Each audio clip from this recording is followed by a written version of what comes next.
Hello, this is Paul Scalardi, also known as Super Trades, at super_trades on Twitter. And this is a new podcast, video cast we're doing called AnswerStock. It's myself and Triforce Trader, who recently became a millionaire trading stocks, which is a very exciting story in and of itself. Timothy Sykes was also going to join today, but sorry to report he has a sore throat and is not feeling well and will not be able to join us. But hey, Tim, we hope you're feeling better and we hope you recover soon, and we'll see you at the next one. The market's been interesting. I think what we've seen is the overall market, the S&P pull back here, but today it definitely showed signs of a potential reversal. Heading into the Thanksgiving time, historically has been a bullish time for stocks, in my experience. I'm sure I'm going to throw some stats at me, and I hope that backs up that claim. But traditionally, Thanksgiving week, at least in small caps and story stocks, as I like to call, potentially there's been a lot of momentum around that time. So it's important for you as a new trader, as an experienced trader, to be watching news releases, because stocks that tend to work because they have legitimate reasons tend to kind of have an over-exaggerated run around Thanksgiving week if the news is legitimate. And I'm talking about earnings winners, companies that have sustainable and impressive earnings growth, contract winners where there's a definable amount in the press release and it's something that's impressive, or really hot sectors, which, biotech stocks, if there's good news, have been still running, or we've seen a lot of earnings winners in small and mid-cap stocks if they're having the results that matter. But that's what you want to be watching for. And a lot of times companies will release news during Thanksgiving week. And really where this all started, to give you a history lesson, is back in the internet boom when internet stocks were going crazy. The week of Thanksgiving, and particularly the half day after, we saw some crazy moves in some small and mid-cap names that really had a good press release. But it seems like traders are really looking for momentum during that week. So my only point here is, be on the watch for companies with a quality or even interesting press release, because that has worked in the past in the time frame that we're heading into. Again, overall, I see the market has pulled back, but I saw today could be a sign of a reversal. I did a couple trades today. One was TIK, which, it had a great quarter. Non-GAAP EBITDA per share was 30 cents, had very impressive revenue growth. And it's a good story because the stock popped, but really it ended up closing in red, and I protected my profit and got out. And really what it ended up being is the concern with this company was their backlog had been down. And this is where my advice to traders is to get into the detail. Don't be a Twitter expert that just reads headlines, because I'm still keeping this company on my watch, because even though their backlog was down, they made it very clear in their conference call that they potentially have some really big contracts coming in from the government. They make they're an aviation manufacturer that supplies to the government. They made it very clear that they expect more growth. They expect some big contracts to come in. And so the catalyst for this company would be when they announce that they fill their backlog. They have the existing EPS. If they refill that backlog, which they said they're going to do, based on their EPS, it could be a very undervalued company. At a minimum, I'm saying I bought in at $5.65 pre-market. It hit as high as, I think, $6.40, $6.50. I never sell real quick, so I ended up getting out around $6. I made a couple $1,000s off of it. Historically, it did not hold its gains, and I knew there was a question about the backlog. Now, the facts of the story is they said they're going to replace their backlog. That's why I'm going to keep that on watch. Second company I bought today at $7 per share was NAII, ticker symbol NAII. They are the backbone and provide the nutrients and the supplements that go into a lot of GNC type products. I'm not saying they sell to GNC. I'm saying those type of, protein. I mean, Matt, you're a bodybuilder. Do you take whey protein or anything like that? They would make the ingredients that go into that. So they reported 18 cents per share. They said they had good forward comments. And if you look, many stocks in the sector like NHTC and OME have had very nice runs. The sector is strong. We have a stock under $10, had a blowout quarter, had strong forward comments. I bought in at 7. I added a little. It closed. It was as high at 760 today. But that's kind of like 2 stocks that I was into this week. That's my general thoughts on the market. And now I want to hear from Triforce Trader, who, again, is a millionaire. He's a new millionaire. He's incredibly talented. He's my first millionaire student. He's very talented and smart in his own right. He's very good not only at stocks, long and short, but also at futures, the overall sense of the market. He has a very good grasp of that. So I want to hear what he's focused on. And then you all sent in some questions for us that we're going to happily answer after that. So I'll turn it over to Triforce right now. Okay, so interestingly enough, ITK, or what was it? ITK, right? Is the ticker? Which one? The one that you bought and sold this morning? ITK? Oh, TIK. Yeah. So that one's we've had that for like, what, a year now? Yeah, we've been watching that, for their earnings reports since, at least a year or so. And they've been vacillating in the $4 to $5 area. Yeah, they're still trying to fill that backlog. But yeah, that's interesting. I saw that this morning from you. I thought that was quite interesting. I was like, oh, it was an old school play. But I stick with the old school plays as long as they're producing results. Right, exactly. No, so overall, Paul would be right. His years of wisdom and experience with his intuition about this week going into November statistically is backed up. I would say about 70% of the time, or 15 out of the last 22 years, I believe, the week before Thanksgiving is bullish. There's not really any particular day during the week that the market overall is like extremely bullish, but the skew is definitely to the bull side. For me this morning, actually when the market opened on Sunday, I actually covered the rest of my short on the S&P 500, the E-mini. I had 20 contracts short at 2036 and then sold it after the open on Sunday. And the reason I did that is because chances are it was most likely to recoil as we entered this week. Just because there's a little bit of bad news doesn't mean that the market's just going to tank. And also the CNBC indicator, they were all doom and gloom, which means it's time to buy. So and that's an interesting fact because many times everybody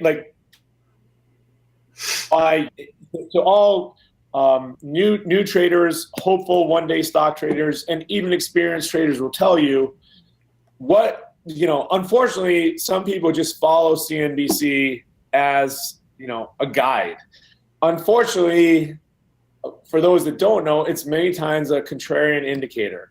And when they're pushing out all bullish commentators, the market's usually about to pull back. When it's the end of the world commentators, like Matt just said, many times that's when the market's about to bounce. And honestly, my point there, and I think Matt will agree, is if you're just trying to trade stocks and you're following CNBC and you're just reading headlines in the newspaper, just stop right now. My challenge to you would be to learn and to study and to figure out at a much deeper level what's going on, because that's what I did over 18 years. That's what Matt has done 2 to 3 years.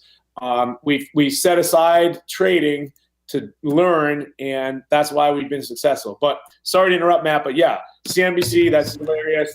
They brought out all the world is ending people, and you covered, you're successful short, but tell us why.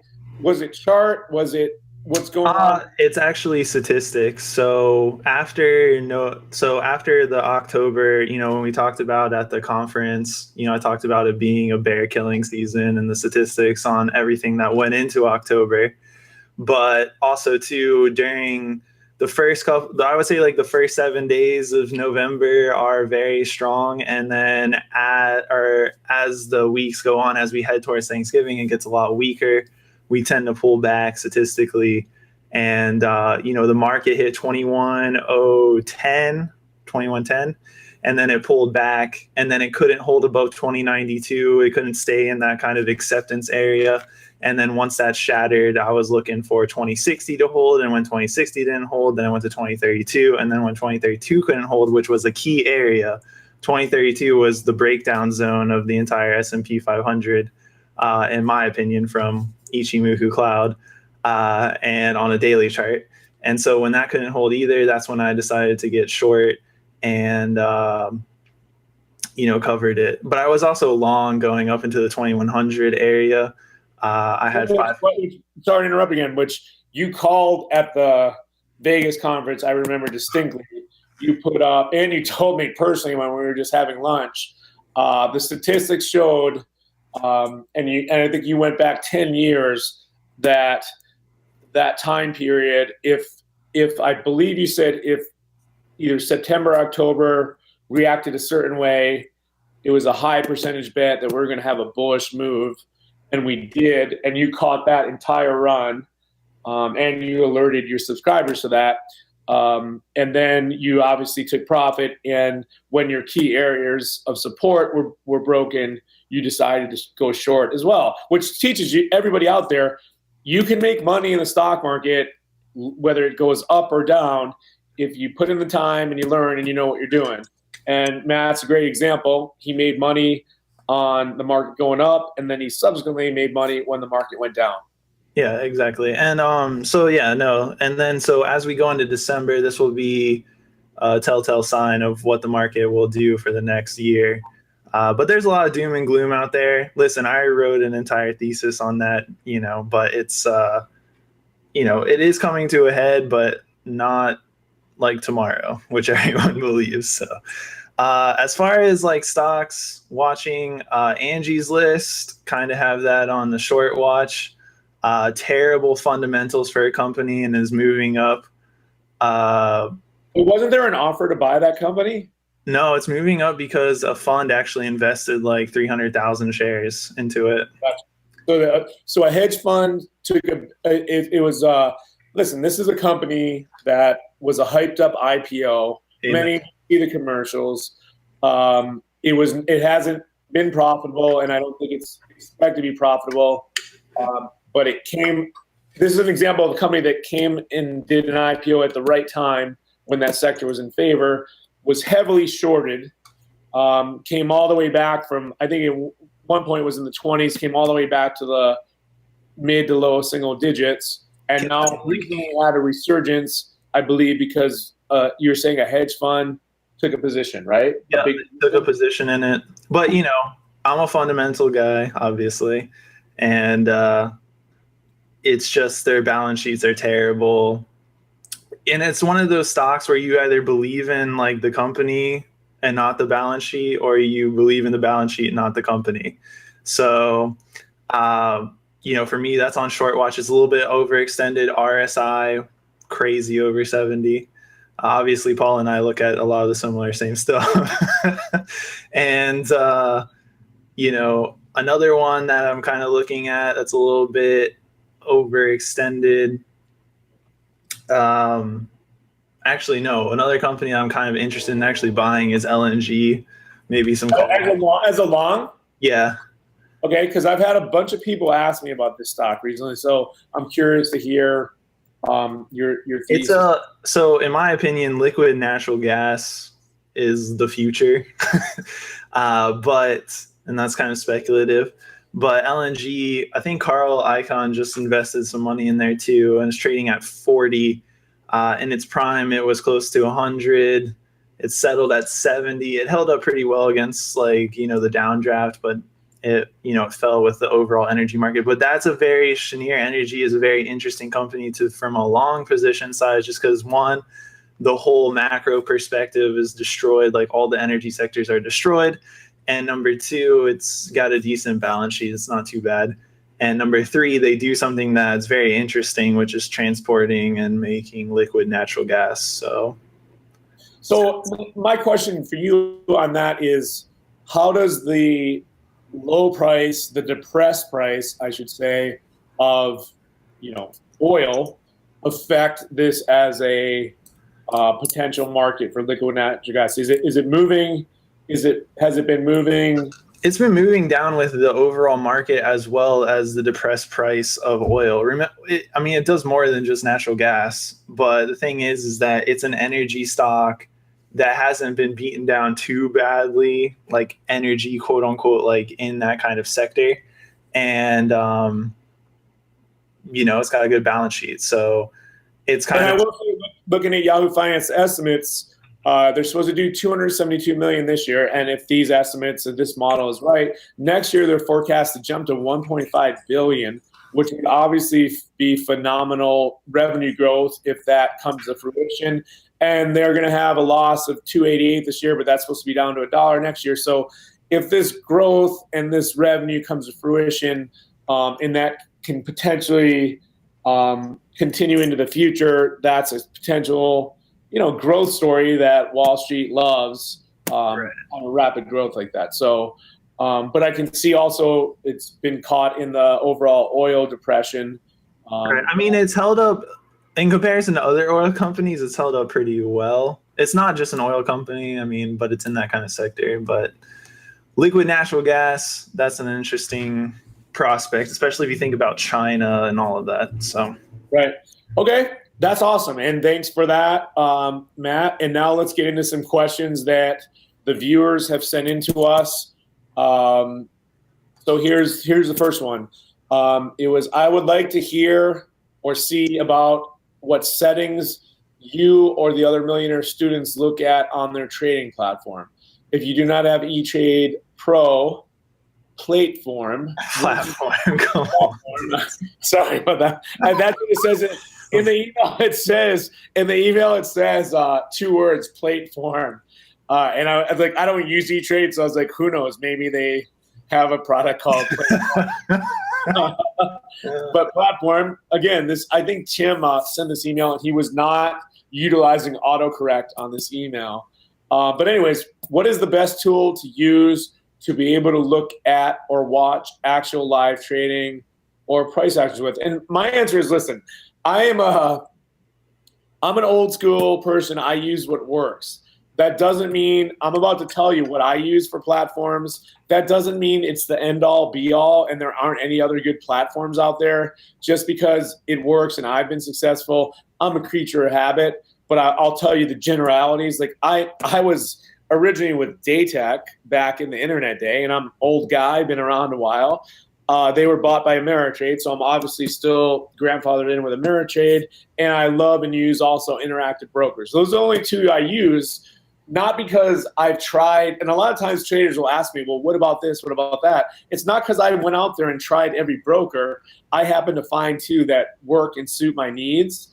I can tell you what's important to me with a broker is a good quote screen that's not only manageable but flexible to arrange it how you want. I mean, right now I'm using Interactive Brokers for my quotes, and you can fit like a lot of symbols on one page. And then I'm looking at pretty standard stuff as far as bid ask, amount of shares on the bid ask, volume, high low, 52-week, pretty standard things.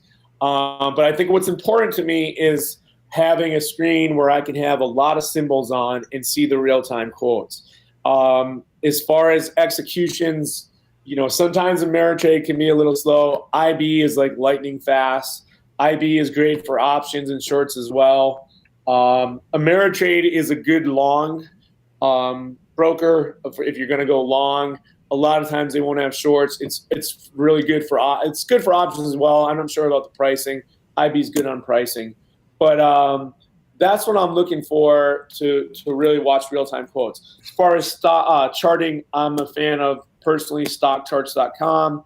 I have the pay version, real-time quotes. Doesn't mean I have no affiliation with any of these companies. I don't get any money if you go and join them. But I use what works for me. But that doesn't mean that there aren't other brokers that work. But I think really what you want is you want a good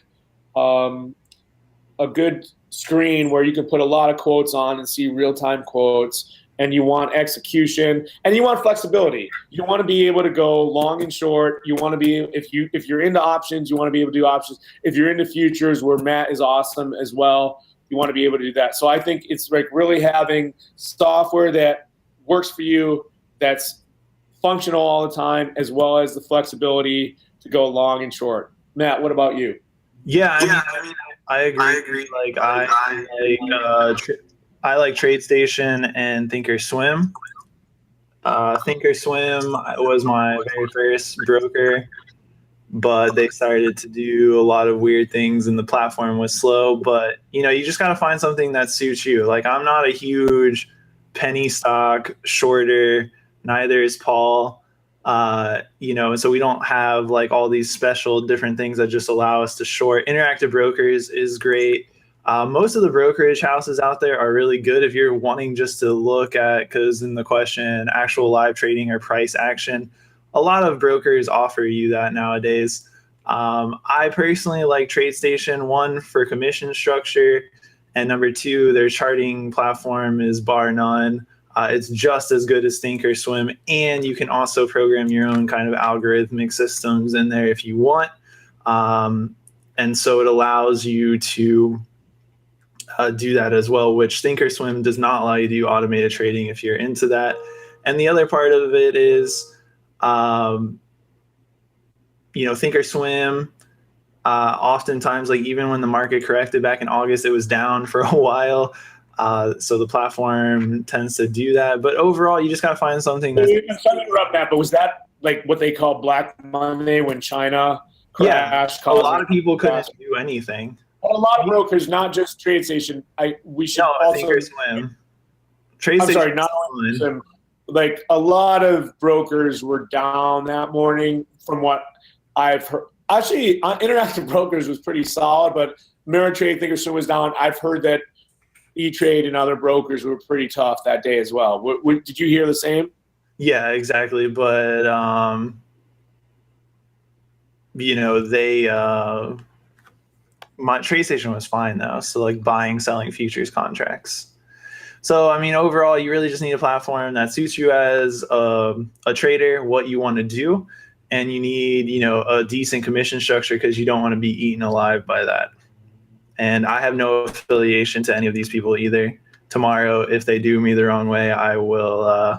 We're mercenaries. We go with what suits us. We're mercenaries. We have no affiliation with any of these brokers or charting. And you, Matt, also for charting, you like to utilize TradeStation and Thinkorswim's platforms for your own charting and that kind of stuff. Is that correct? No, because I know you, right? Yeah.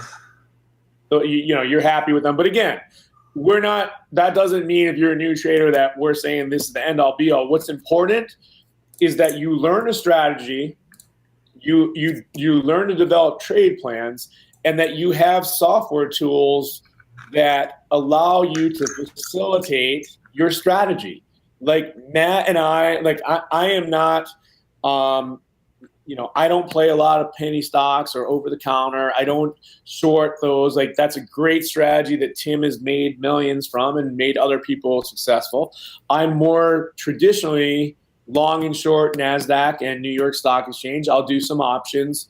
But for me, my Interactive Brokers and Ameritrade and StockCharts.com works for me.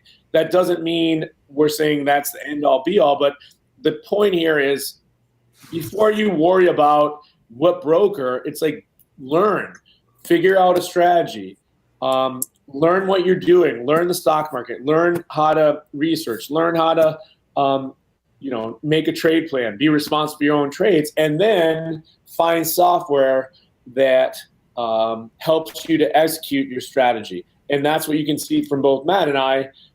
We found software that helps us to focus on that. Okay, next question. Let me look through these questions. I think that would be more of a Tim question. Well, we're gonna do like 2 or 3 from this list. So I'm trying to see which one is relevant here. We had a bunch of questions, and I'm gonna pick like 2 or 3 for today's show.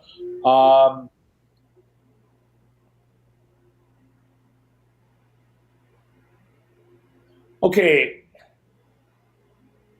what do you use outside of trading to stay motivated? We'll do 2 laser focused technical trading stuff, and we'll do what do you use outside of trading to stay motivated and laser focused on the rewards of many consistent singles over time? Example: vision boards, journaling, a physical replica, say, of a car. For me, that I don't even like this question, but I want to address it. What do I use to stay motivated and laser focused on the rewards of many consistent singles over time? Listen, that's not the mindset, okay? The mindset is, even for me, I'm an 18-year stock veteran. I learned the hard way by making all the mistakes possible, and that's the only reason I teach now, because I can help new students avoid making the bad mistakes I made, and also have them benefit from my talents, which have been proven over my career to find momentum stocks before they happen, year in, year out. And a strategy that I teach on how to find stocks that are going to move. However, even with 18 years experience and now becoming very successful, I don't need a picture of a car, and I'm not belittling this question. I don't even know what a vision board is, maybe where you write your mission statement on, journaling. I am just self-driven every day. I don't need something to motivate me. I know where I want to be. I know where I want to get, and I know what I want to keep doing. And it's not even like the money's great. I've in many times in my life, believe me, I've had money and I've had no money. Yes, and I'm not trying to go Wolf of Wall Street here. Having money is great. Being a multimillionaire is great, mostly for the financial freedom and being your own boss and being able to help family and friends. But I love the stock market. I want to succeed. I want to find stocks that are going to work. I wake up every morning with a burning desire to do that. That's why I research. That's why I teach. That's why I still do stocks. I love it. I know if I am successful and I'm correct in my research, that there are many rewards that come to that. But I don't need a picture of a fancy car. I don't need a picture of a vacation or a resort. Those stuff to me, that's ancillary. That comes with me being correct. I am self-motivated. I am self-driven. I want to be successful. I want to find stocks that work. I wake up every day like that. Personally, I don't need a picture. And that's what I would recommend to you. Like, that's instead of worrying or focusing on, do I need a picture of a car? Study stocks, learn a strategy, learn what you're doing, and that other stuff will come as a result of your hard work and if you're disciplined. Matt, what do you think? Yeah, I understand the question. Like, sometimes in trading, like, there can lose motivation a lot in terms of, like, it is stressful. But just like Paul, I personally don't care about necessarily the money. I love the game. It's an insolvable puzzle. I am a person by nature that has always liked to solve puzzles. And the stock market is probably one of the greatest puzzles to solve because there is no quote unquote right answer. to keep myself in line, I would say, and not necessarily motivated, I do journal a lot, write down my thoughts of what I think. But I don't really care about cars or planes or vacation homes or any of that stuff. Some people need that kind of reward for them to, in their normal jobs to succeed at something. For me, and if you want to have longevity, like Paul's been in this for 15 years. Like if he just focused on the cars and stuff, he wouldn't be here anymore. Right. Because he loves the game. And that, if you love the game and you are good at what you do, the rewards will come, but that's all secondary. The primary thing that we both focus on really is, did I put in the effort today? Did I do the research necessary to reach those rewards? But it's not about the rewards. It's about the game itself. And, sometimes you're going to get beat up and sometimes you're going to win. And so if you and it comes down to the whole thing, like when people try to get into this for money, if you just focus on the money, you'll never be successful at trading. You have to really enjoy what you're doing. It's a labor of love, and the money will come as a result of you actually putting forth the work and the effort and doing what you love. And if you don't love stock trading, don't stock trade. If you need something to keep you motivated in this game, you're going to get burnt out so fast it will make your head spin. Right. So you really got to just get away from all of that nonsense of like the cars, the money, the girls, all of that stuff, or men if you're a successful female. And, you're 100% right, Matt.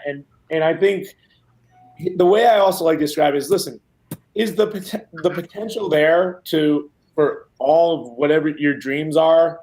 For me, it was honestly to be my own boss, to not like I was in corporate finance for 15 years, and my strategy, fortunately, you don't have to be good with a computer to be successful with it, but I hated the bureaucracy of the corporate world. And I wanted, instead of using my talents to make other people rich, I dreamed of using them to make myself financially independent and being my own boss. But all those dreams, whatever they are for you, to pay off your house, to have no debt, to have that car, to be able to travel, that's very possible and feasible with the stock market. However, if you are you think this is like a get rich quick overnight, and you think that the people that have been successful in the stock market haven't put in the time and the hours and the stress and the ups and downs and really committed themselves to learning, this is not for you. This is for people that I compare it to athletes. If you want to train like an athlete, and if you want to go to practice every day, and sometimes you're going to do 2-a-days, and you're going to do repetitive things in practice like an athlete, and you're not going to whine and complain and want to just go out and put other things in front of your desire to be a professional athlete. If you want to put in the time, it's very possible. It's very achievable. There's, Matt and I we're bright guys. We both have crazy hair, but anybody out there can do what we do if they're willing to put in the time and get disciplined. So we want to stress that yes, it is obviously, we're examples. There's a lot of examples. The stock market can make you a millionaire. It can make you financially independent. But the people that get there put in training like an athlete. And if you don't have strong character, and if you're not willing to go the extra mile and make some sacrifices and do what it takes, then look, this is probably not for you. Go buy a lottery ticket. But if you want to actually study, put in time, listen, you can learn it in a lot less time than a college degree if you have the right teachers and if you're reading the right information. You can not have to spend a Harvard education to learn it, but you got to be willing to do it. And that's a key part. So I like that. Last question for today. What measure do you utilize to re-raise your standards, i.e., example, is it win percentage based? position size based, money earned per trade average based. Say upon reaching 500K, 750K, 1 million, did you begin testing larger size while simultaneously cutting down on any inefficient or high risk trades? The problem with that question is like high risk trades. I mean, first of all, like position size is something that you need to learn, because one of my biggest fatal errors when I was self-teaching myself stocks, I always had a talent to find great stocks, but I would go too big a position size in stocks and I would not take profits quick enough. And many stocks that were successful, I would give back or gains because I had too big a position size. So position size has to do with your overall account and with your trade plan. And a trade plan is, as I define it, is your entry, having a methodical entry point, which is not chasing and putting yourself at risk because a stock has already made a big move. It's a stop loss to minimize your loss if the trade does not work. And it's a profit-taking plan for if the trade does work, when you will start to take partial and then full profit. Based on that trade plan and the stop loss, which is very objective and based on very clear and precise either chart or historical price points, which I teach, that will base what my position size is, as well as that stock compared with my overall portfolio, if I am following rules, which I strongly teach and, encourage. What about you, Matt? What do you think about that question? That question is loaded and difficult for me to kind of comprehend. But what I think they're getting at is, the